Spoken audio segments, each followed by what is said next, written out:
My name is Anna. I live in Dar es Salaam in Tanzania. I love the interaction.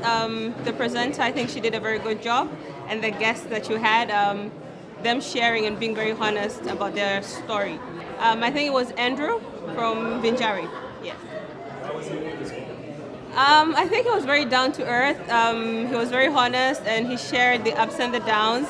And when it was personal, he said it was personal. So I love that about him. I think for me it was the be realistic. So almost like managing expectations. That for me stuck out. Who would you like to see on the next spotlight? Myself. My name is Zawadi Mageni. I live in Dar es Salaam, Mikocheni. I thought it was interesting to have local people young entrepreneurs, just being out there, being ready to share the story, their success, the failures, the challenges. I thought it was interesting. I think Andrew was, primarily because I think he's more confident about it. Maybe it's because he's done it much longer.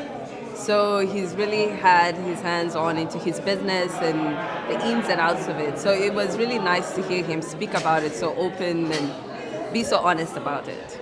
That you shouldn't get so stuck up on your strategy that you think this is going to happen in 7 months, and if it doesn't happen. I mean, it's one thing to think and forecast that this is where I want to be, but it's a whole different thing to actually really be there and do that.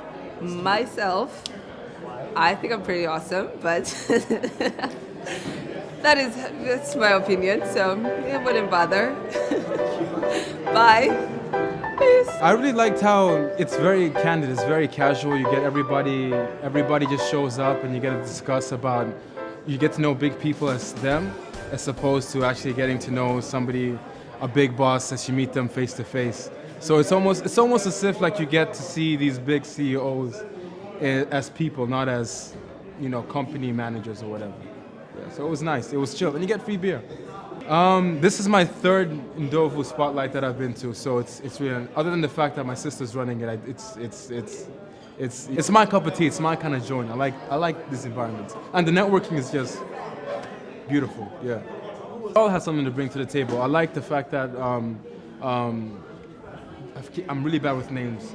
I like the fact that the young lady that we had was talking about how she has her own website, and yet she works for a breweries liquor company. I thought that was really cool, but she has her own thing on the side, which is showing that Tanzania is moving forward as entrepreneurs. And the way my man here was talking about the kind of business that he runs, and yet he travels, his business is his pleasure, pretty much. You know what I mean? So that's something that I thought was on point. Yeah. So I love the atmosphere. All right, who would you like to see on the next? I would like to see a certain individual that I interviewed for my show one time called Maggie. Not only when they talk about how justice is blind, it's amazing how you just need to listen to her story.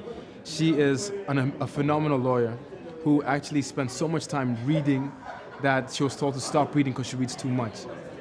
You know what I mean? And this is something that I thought was mind blowing. And when I had her on the show, I just realized that she lost her sight, and she kind of regained it again. But the time that she lost her sight, she actually got a better idea of who she is in this world and where she's going with her gift.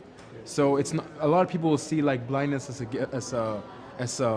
bad thing, or as something that is not something, as a hindrance.